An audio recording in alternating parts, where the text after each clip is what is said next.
দিদি আমি আমার স্মৃতি আর রাখতে চাই না দিদি। আমার স্মৃতি লোপাট হয়ে যাক, সব স্মৃতি লোপাট হয়ে যাক।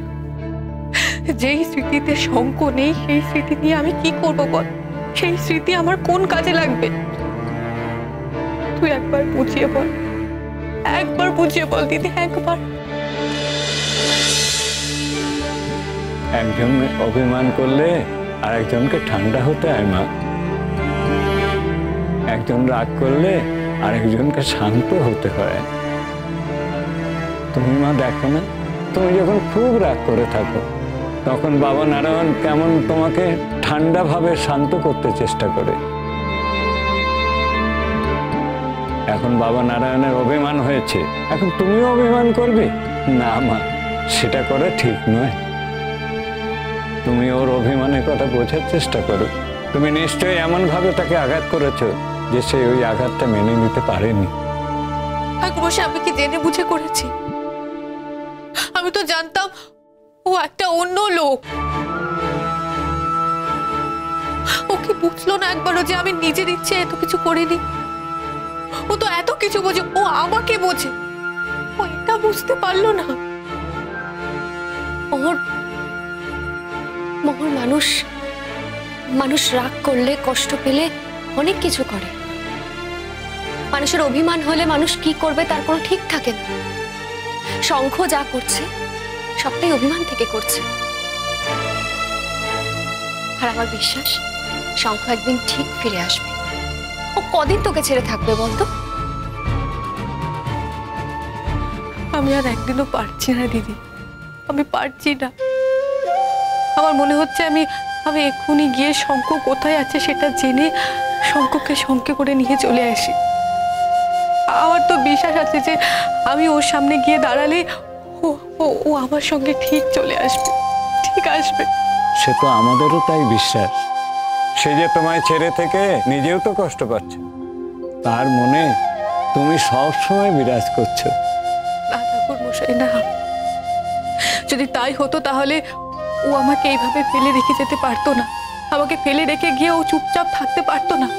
অন্তত একবার আমার খোঁজ নেবার জন্য ও বাড়িতে ফোন করতো।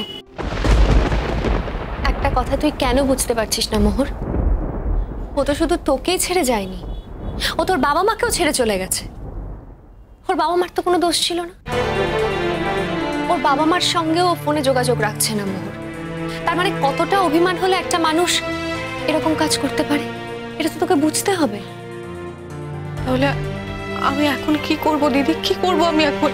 মোহর, এখন তো আমাদের পুজো দেওয়া হলো, আর ঠাকুরমশাইয়ের কাছেও তো জানলি যে ও ঠাকুরমশাইয়ের সঙ্গে দেখা করতে এসেছিল যাওয়ার আগে।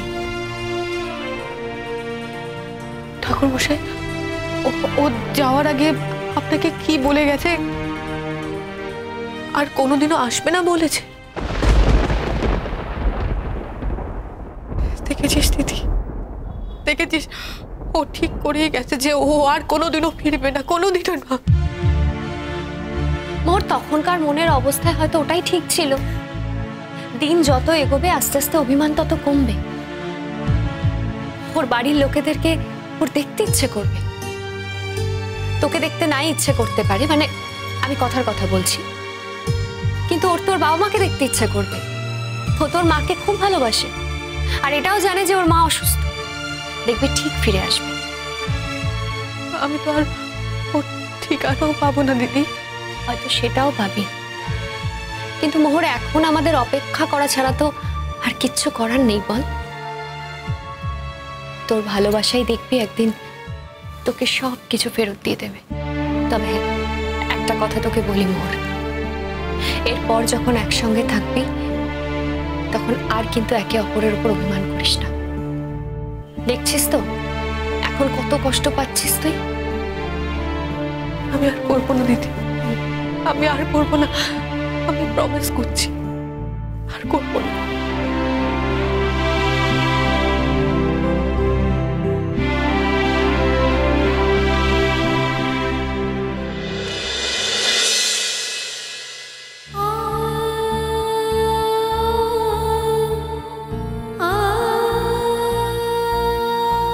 আমি বাবার পা ছুঁয়ে বলতে পারি,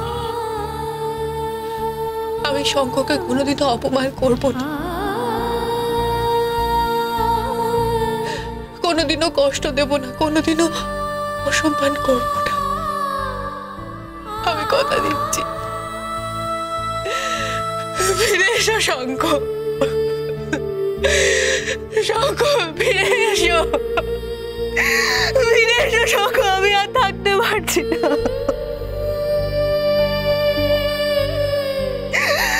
ফিরে এসো।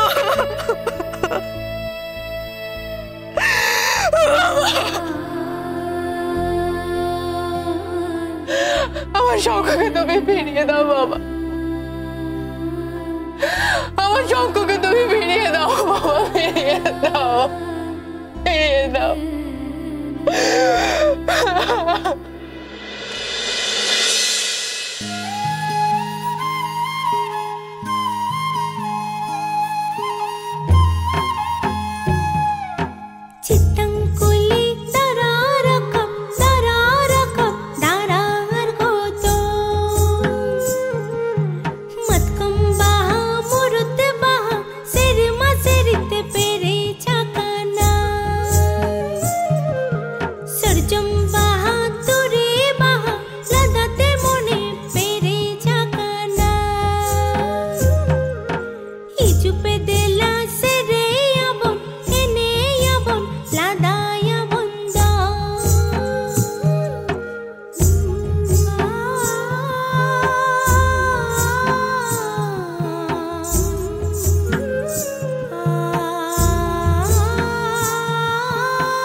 মানুষটা বিভাগী হলো কেন?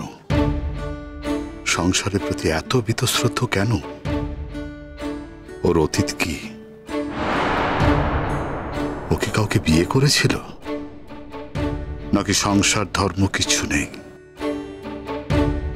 কিন্তু কিন্তু আমার অরুন্ধতী মায়ের সঙ্গে দারুণ মানিয়েছে ওকে, দুজনকে বেশ সুন্দর লাগছে। আচ্ছা, ঈশ্বরের কি কোনো ইঙ্গিত আছে এর মধ্যে? এমন একটি স্বচ্ছ মানুষের সঙ্গে জীবন কাটাতে পারলে আমার অরুন্ধতী মায়ের জীবনটা ভারী সুন্দর হয়ে উঠতে পারত। কিন্তু তা কি সম্ভব? তা কি কখনো হতে পারে? অরুন্ধতীর মায়ের মতো অরুন্ধতীর জীবনটা তছনছ হয়ে যাক, এ আমি কিছুতেই মানতে পারবো না। শুধু এই জন্যই তো মা আর মেয়েকে সামলে রেখেছি। অরুন্ধতী কি ছেলেটিকে পছন্দ করে? এই ছেলেটিকেও দেখছি অরুন্ধতীর সঙ্গে কথাবার্তা বলতে। এরা কি পরস্পরের পছন্দের মানুষ হয়ে উঠতে পারবে কোনোদিন?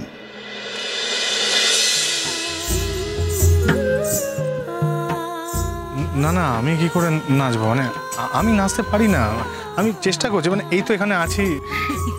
দুদিকের কি সুন্দর মানাইছে কেন? এই চুপ কর তো, যত সব আজবাজে কথা। দাঁড়া, এসো তো।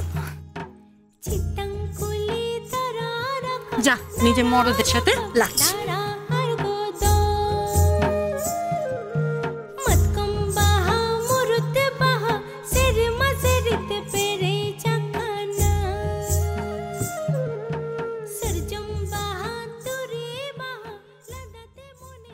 মোহর,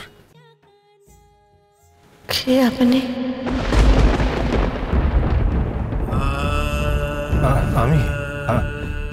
আমি তো শঙ্খ, চিনতে পারছো না? না তো। কি করছেন কি আপনি? আমার গায়ে হাত দিচ্ছেন কেন বলুন তো? আপনি একজন পুরুষ মানুষ, আপনি কেন সমানে আমার গায়ে হাত দিচ্ছেন বলুন তো? আপনাকে আমি চিনি না, আপনি কি ভদ্রলোক? আমার কথা যদি কোনো মনে পড়েও যায়, তুমি আমার কাছে এসো না, আমাকে বাদ দিয়ে বাকি জীবনটা ভেবো। বললাম তো, গাছে কাঁঠাল গোপে তেল।